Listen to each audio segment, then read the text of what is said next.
Assalamualaikum warahmatullahi wabarakatuh, sahabat Sekar TV yang sama-sama belajar untuk mencintai Allah, mencintai Rasulullah. Ini saya pada malam ini berada di depan kantor Kepala Desa Air Putih, Kecamatan Kubu. Jam malam ini menunjukkan jam setengah 11 malam.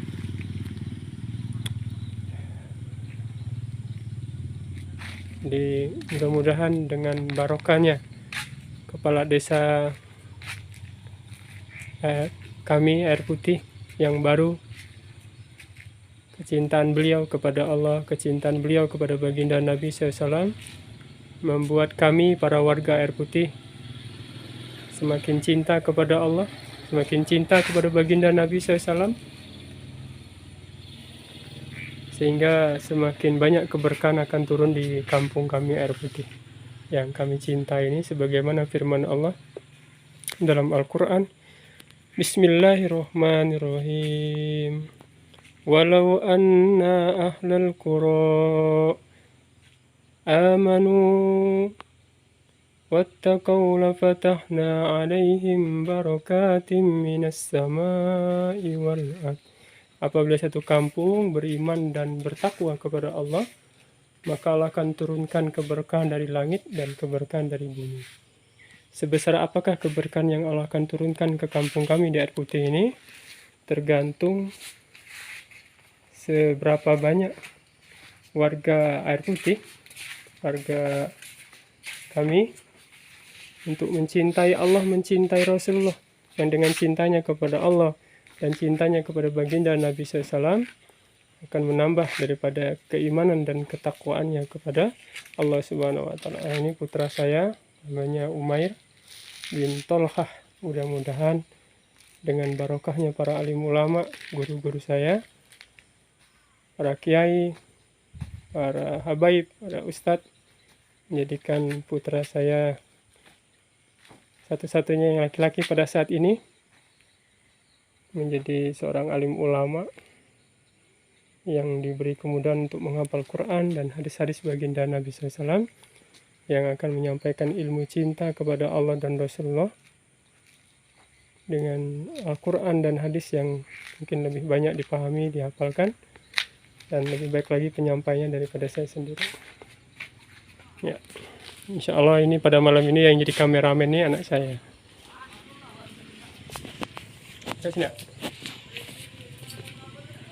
Sahabat Sekar TV yang sama-sama belajar untuk mencintai Allah dan mencintai Rasulullah. Kenapa kita mesti mencintai Allah dan mencintai baginda Nabi SAW? Ada 3 sebab di antaranya kenapa kita mesti mau mencintai Allah dan mencintai baginda Nabi SAW. Sebagaimana kita, satu contoh ini, satu tamsil saja. Sebagaimana kita laki-laki atau ibu-ibu yang perempuan, kenapa ingin menikah dengan seorang perempuan bagi yang laki-laki? Yang pertama, karena ini sudah menjadi fitrahnya, menjadi fitrahnya. Nah, gitu. Atau ini saya jadikan nomor 3 saja lah ya, untuk lebih enak penjelasannya. Yang pertama itu karena apa? Baiknya atau fitrahnya? Fitrahnya sajalah ya, fitrahnya ya. Nah, jadi pertama itu karena fitrahnya kita, laki-laki itu suka dengan perempuan gitu. Nah itu, kalau laki-laki nggak suka dengan perempuan, ini namanya nggak normal. Ini laki-lakinya ya, yang perempuan nggak suka dengan laki-laki, itu nggak normal namanya. Normalnya itu fitrahnya laki-laki suka dengan perempuan, perempuan suka dengan laki-laki. Begitu juga kita sebagai orang beriman, orang Islam, mengaku beriman, maka itu sebenarnya fitrahnya tuh menjadi mencintai Allah dan Rasulnya. Sebagaimana dalam Al-Quran, dalam surat Al-Baqarah ayat 165, Allah berfirman, Bismillahirrahmanirrahim. Walladzina amanu asyaddu hubban lillah. Dan adapun orang yang beriman, amat sangat besar cintanya kepada Allah.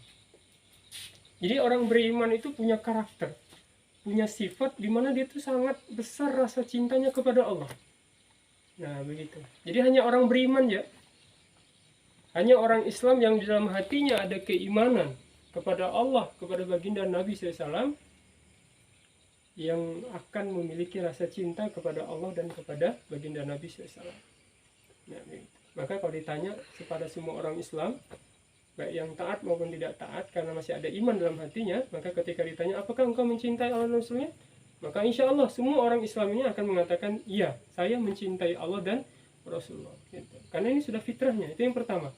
Yang kedua, kenapa kita mau menikah dengan istri kita, suka dengan perempuan menjadi istri kita? Yang kedua, karena kita lihat baik gitu ya, kita lihat pribadi istri kita itu sebagai wanita yang baik gitu.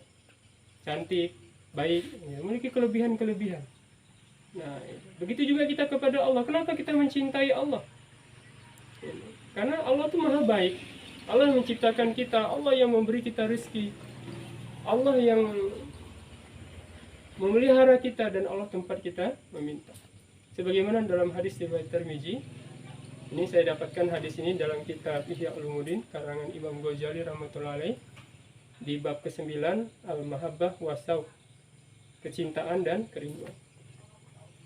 Dalam hadis ini baginda Nabi SAW sabdakan, ahibbullah lima ya'dukum bihi min ni'amihi wa ahibbuni lihubbillahi iyaya. Cintailah Allah dikarenakan cintanya Allah, dikarenakan nikmat yang telah Allah berikan kepada kalian. Dan cintailah aku, kata Rasulullah, dikarenakan cintanya Allah kepada aku.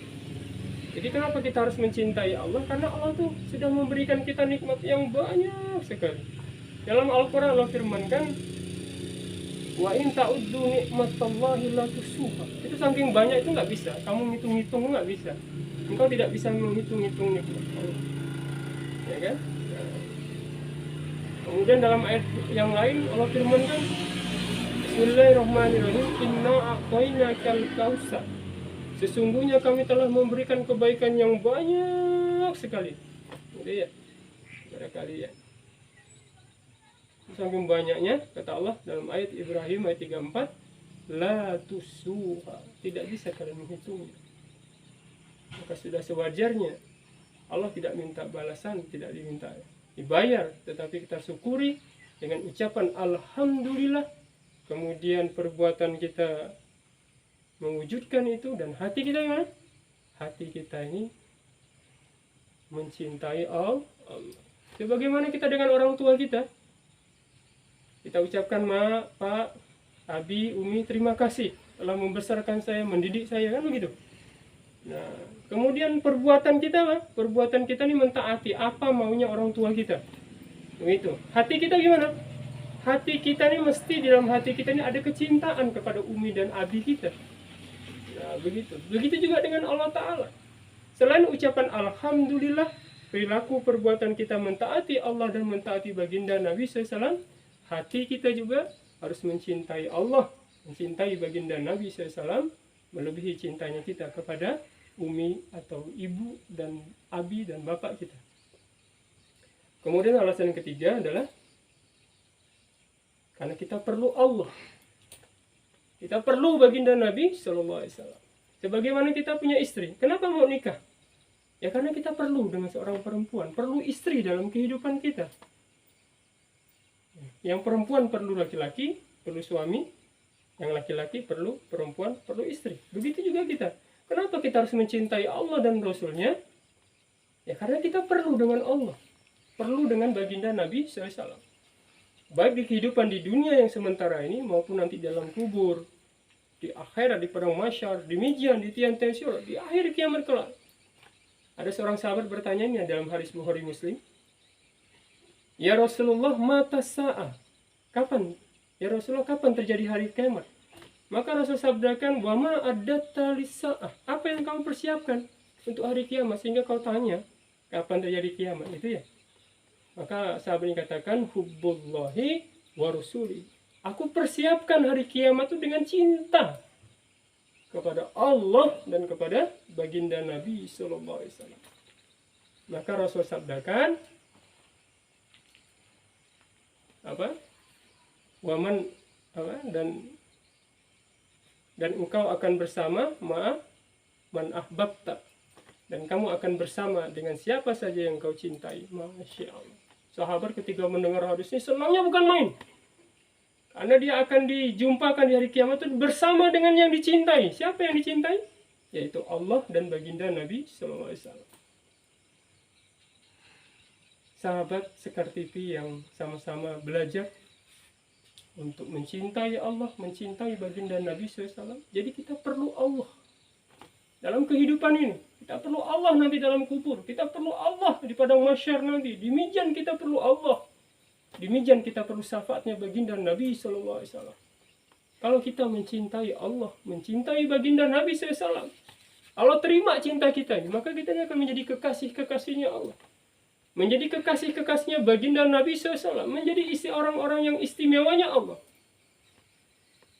Menjadi orang yang dekat kepada baginda Nabi SAW. Kita akan menjadi seorang wali Allah, kekasih Allah, wali-walinya Allah. Menjadi orang-orang yang dekat kepada Allah. Allah firmankan dalam surat Yunus ayat 62-64. Bismillahirrahmanirrahim. Ala inna awliya Allah la khawfun alaihim wa la hum yahzanun. Ingatlah, sesungguhnya para wali-wali Allah, kekasih-kekasih Allah, la khaufun alaihim, tidak ada rasa takut dalam diri mereka, wala hum yahzanun, dan tidak ada rasa sedih hati dalam diri mereka. Tidak ada rasa sedih hati. Alladzina amanu wa kunu yattaqun, yaitu orang-orang yang beriman. Orang-orang yang beriman. Wa kunu yattaqun, dan senantiasa bertakwa kepada Allah. Nah, itu. Jadi para wali-wali Allah itu, para kekasih-kekasih Allah itu orang beriman. Di dalam surat sebelumnya, surat Al-Baqarah ayat 165, yang sebagaimana tadi disebutkan, walladzina amanu asaddu hubban lillah, dan adapun orang yang beriman sangat besar cintanya kepada Allah. Jadi wali-wali Allah itu, kekasih-kekasih Allah itu, yaitu orang-orang beriman, orang-orang yang sangat besar rasa cintanya kepada Allah. Karena saking besarnya rasa cintanya kepada Allah, membuat mereka ini apa? Wa kunu yattaqun, senantiasa bertakwa kepada Allah. Cinta itu akan membuat seseorang itu mentaati apa saja yang maunya jadi kekasih dia. Mentaati perintah Allah, menjauhi apa yang tidak disenangi oleh kekasihnya, menjauhi larangan-larangan Allah, larangan baginda Nabi SAW. Kemudian Allah lanjutkan ayat ini dengan ayat keberapa? Ke-64. Lahumul busra fil hayatid dunya wa fil akhirah. Bagi mereka kabar gembira, baik di kehidupan di dunia yang sementara ini, di dunia, dan kehidupan akhirat. Kabar gembira buat orang wali-walinya Allah. Kabar gembira bagi kekasih-kekasihnya Allah. Ya. La tabdila li kalimatillah. Tidak ada perubahan dengan kalimat-kalimat Allah. Tidak ada perubahan dengan janji-janji Allah. Untuk kekasih-kekasih Allah, untuk wali-walinya Allah, Allah akan tanamkan dalam hatinya tidak ada rasa takut kepada selain Allah. Di dalam hatinya tidak ada kesedihan terhadap apa yang dia miliki di dunia ini. Kesedihannya hanya ketika dia tidak bisa memberikan yang terbaik untuk kekasihnya Allah dan baginda Nabi SAW. Kabar gembira kata Allah. Untuk mereka nih, di dunia dikasih kabar gembira, di akhirat pun dikasih kabar gembira. Yang lebih besar lagi daripada kabar gembira yang ada di dunia. Kemudian Allah lanjutkan katakan, kekasih-kekasihku, para wali-waliku. Ini dalam ayat berikutnya Allah katakan, firmankan, Dzalika huwal fawzul azim, kata Allah. Dan itulah suatu kemenangan, keberuntungan yang besar, kata Allah. Jadi bahasanya Allah itu apa? Kalau kamu jadi wali-wali Allah, jadi wali-waliku, menjadi kekasih-kekasihku, itulah satu keberuntungan yang besar, kata Allah. Ya. Ini dalam ayat ini Allah memberitahu kepada kita, kalau kamu pengen jadi untung, pengen dapat untung yang besar, ini yang mengatakan besar nih Allah. Untung besar ketika seseorang itu menjadi wali-walinya Allah, menjadi kekasih-kekasihnya Allah. Maka insya Allah ya, kita niat semua bagaimana semakin hari kita ini cinta kita kepada Allah, kepada baginda Nabi SAW semakin ada peningkatan. Nah, bukan berarti saya ngomong seperti ini sudah menjadi orang yang punya kadar kecintanya tinggi, bukan. Atau sudah benar-benar cinta kepada Allah dan Rasul, bukan. Saya pun sedang berusaha juga, bahkan jatuh bangun ya. Sama-sama belajar untuk lebih mencintai Allah, mencintai baginda Nabi SAW melebihi dari segalanya. Sahabat Sekar TV sekalian, mudah-mudahan ini bermanfaat. Dan panjenengan semua berkenan untuk memberikan tanda menekan tombol subscribe dan saran dan kritik untuk perbaikan video-video yang berikutnya. Mudah-mudahan bermanfaat, menambah kecintaan kita kepada Allah, kepada baginda Nabi Sallallahu Alaihi Wasallam. Kita tutup dengan doa kifarah majlis. Subhanallah bihamdi, subhanakallahumdika, asyhadu an la ilaha illa anta, astaghfiruka wa atubu ilaik. Assalamualaikum warahmatullahi wabarakatuh.